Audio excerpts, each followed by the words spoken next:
Halo semuanya, para orang tua yang ada di seluruh pelosok Indonesia yang sampai saat ini Anda masih setia menyaksikan video-video yang kami unggah melalui channel Bintang Mulia Homeschooling. Pada hari ini saya kebetulan sudah selesai menemui beberapa orang tua yang bersekolah di Bintang Mulia Homeschooling, di mana mereka beberapa waktu lalu itu janjian dengan kami para pengelola untuk berdiskusi tentang bagaimana cara untuk mensiasati jika anak-anak ini itu sudah mulai timbul ide-ide kreatif. Nah, setelah tadi itu kita ketemu ngobrol banyak hal, termasuk juga ngobrol dengan anak-anaknya, ada beberapa poin penting yang kemudian saya berniat untuk membagikan kepada Anda semuanya, bahwa kalau ketika anak itu sudah memunculkan rasa keingintahuannya, rasa penasarannya, atau juga bahkan mereka sudah mulai ingin mencoba sesuatu hal yang baru, ini maksudnya adalah hal-hal yang positif ya. Jadi beberapa orang tua itu anak-anaknya ada yang mau coba-coba untuk melakukan seni lukis, lalu kemudian ada yang mencoba untuk menjadi seorang konten kreator, ada juga yang kepengen memulai bisnis jualan kecil-kecilan ya. Itu salah satu 3 hal yang tadi saya diskusikan dengan para orang tua ini. Nah, konteksnya ketiga hal ini kan sebetulnya adalah hal-hal yang sangat positif. Nah, para orang tua ini kebetulan mereka itu cukup kebingungan, saya itu harus mulai dari mana, atau saya harus menyikapinya itu bagaimana. Hal ini itu bukan satu hal yang mengagetkan ya, ketika orang tua itu mulai bingung ketika anak-anak itu muncul keinginan seperti itu. Wajar orang tua memiliki kebingungan seperti itu. Kenapa? Karena di zaman kita dulu, ketika kita sedang belajar, ketika kita sedang masa-masa pendidikan, itu model-model pendidikannya itu bukan yang open seperti sekarang ini, sehingga anak-anak itu punya pengaruh yang luar biasa dari lingkungannya, apa yang dia tonton, kawan-kawannya mungkin kan gitu. Nah, ketika anak-anak Anda itu sudah memiliki ide-ide yang semacam itu, mereka muncul keinginan yang hal-hal yang kepengen memang mereka coba untuk dilakukan, jawabannya hanya satu hal, yaitu coba Anda dukung dengan sepenuh hati apa yang ingin dia lakukan ya. Jangan kemudian langsung dikalkulasi ini nanti berhasil atau tidak, ini nanti kira-kira bisa mendatangkan keuntungan atau tidak ya. Contoh tadi yang pengen jualan belajar untuk jualan digital marketing dan segala macamnya, jangan dulu Anda mematok keberhasilannya nanti bagaimana ketika di awal, jangan.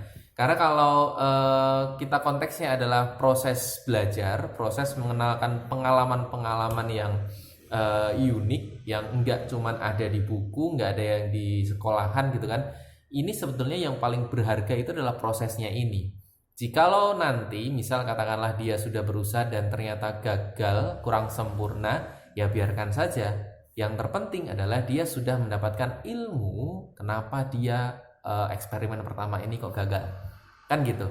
Lalu kemudian usaha yang diberikan orang tua, dukungan yang diberikan orang tua ini boleh dengan cara carikan dia tutor yang tepat. Tutor itu boleh siapa aja ya, bukan berarti terus kemudian ini dia gurunya yang di sekolahan, bukan. Maksud saya adalah temukan dia dengan para ahlinya ya. Jadi Anda punya kawan, Anda punya komunitas di luar sana, tanya, anak saya ini sudah kepengen mulai gambar loh, siapa ya kira-kira yang bisa tak ajak ngobrol tentang seni-seni lukis ini, kan gitu. Tanyain aja sama komunitas Anda, teman-teman kantor Anda. Saya yakin pasti di antara mereka nanti mereka punya referensi ya. Kemudian Anda telaah itu, siapa sih beliau, latar belakangnya bagaimana, karyanya bagaimana, minta nomor WhatsApp-nya, komunikasi, deal, oke, ketemukan sama anaknya ya. Jadi biar anak ini ketemu nanti sama ahlinya.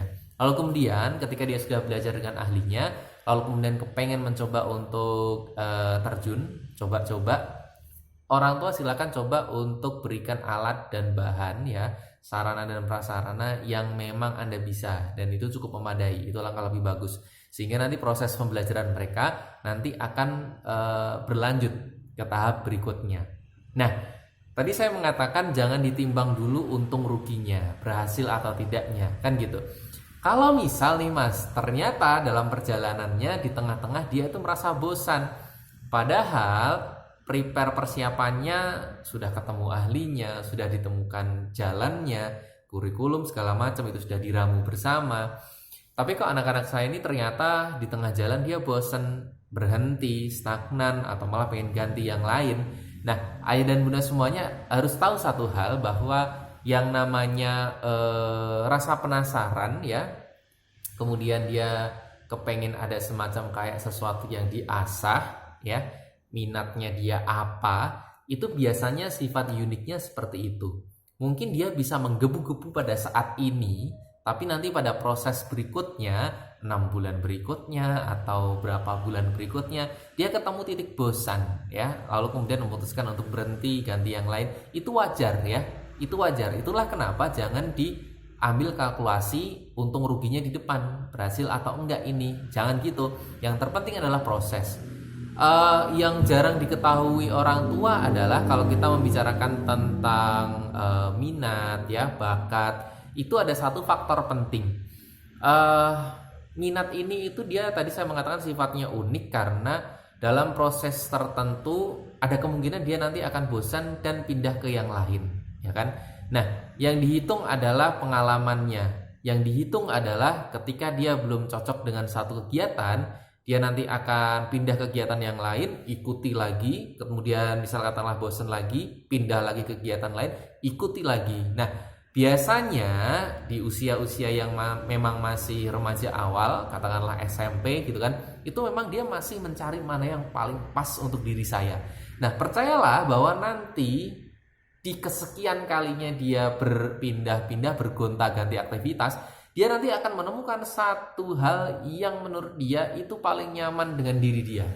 Nah, kalau sudah ketemu itu nanti yang dikembangkan terus sampai dia dewasa, sampai kuliah, atau bahkan mungkin nanti sudah bisa nih dikalkulasi secara ekonomisnya, untung ruginya, kemudian target marketnya misal. Nah, itu. Tapi kalau Anda nggak melalui bongkar pasang, uji coba terlebih dahulu tadi itu, Anda nggak akan sampai di titik satu kegiatan yang benar-benar dia sukai. Repotnya itu kalau gini, anak udah usia dewasa, tapi dia juga masih belum tahu harus melakukan apa kegiatan yang mau dibuat fokus sama dia. Lalu kemudian dia tahu-tahu karena sudah dewasa gitu kan, memilih satu hal random aja, acak aja, dan ternyata aktivitas itu karena belum pernah dicoba sebelumnya, belum pernah ditelusuri sebelumnya, ternyata dia nggak cocok di situ. Ya, akhirnya rugi waktu itu di situnya.